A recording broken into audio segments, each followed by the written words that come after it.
பலருக்கு உடலில் மச்சங்கள் இருப்பதை நாம் பார்த்திருப்போம். இந்த மச்சங்கள் இருக்கும் இடத்தை பொறுத்து அவர்களுக்கு பலன்களை சொல்லுவதைத்தான் மச்ச சாஸ்திரம் என்கிறோம்.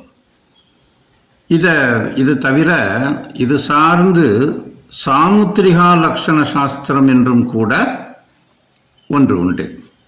இந்த இரண்டு சாஸ்திரங்களுமே வேறு வேறு ஆனாலும் கூட பெரும்பாலான பலன்கள் இரண்டிலும் ஒத்துப்போவதால் இந்த சாஸ்திரத்தை இரண்டு பெயர்களிலுமே கூட சிலர் அழைப்பதுண்டு. சிலருக்கு வாழ்வில் திடீர் அதிர்ஷ்டங்கள் ஏற்படுவதை காண்கிறோம்.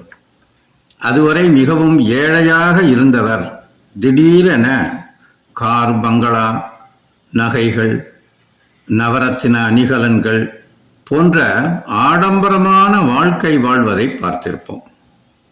இதற்கு காரணமாக அவரது முயற்சி இருந்தாலும் கூட எல்லோருக்கும் எல்லா நேரங்களிலும் முயற்சி வெற்றி பெறுவதில்லை.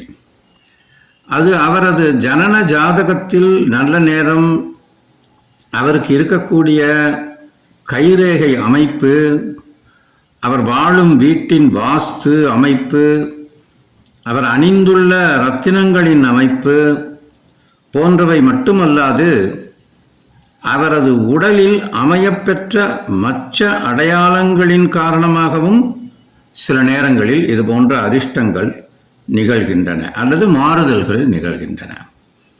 அதனால்தான் சிலருக்கு சில நேரங்களில் சில விஷயங்களில் ஏற்படும் அதிசய நிகழ்வுகளை பார்த்து மற்றவர் அவரை பற்றி கூறும்போது இவருக்கு எங்கேயோ சரியான இடத்துல மச்சம் இருக்கியா என்று பிரமித்து சொல்லுவதுண்டு.